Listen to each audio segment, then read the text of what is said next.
Hello guys, welcome back to the channel. In this today's video, I'm going to show you how you can turn yourself into a mythical goddess using Pippit AI for free. Okay, first of all, you need to visit Pippit AI website. You're going to sign into this website and you will get free credits. Then just go to the home menu, select image feature, and you're going to upload your own photo. Wait guys. I'm going to pick a random photo from my device, this one. Okay, and this is the prompt that you can use.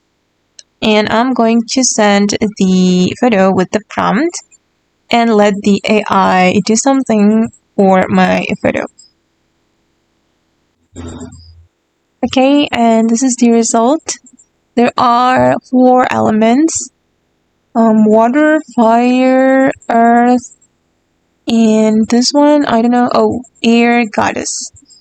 Okay, and then I'm just going to choose this water element because this is the best one. And if we want to download, we can click on this download menu and choose without Pippit watermark.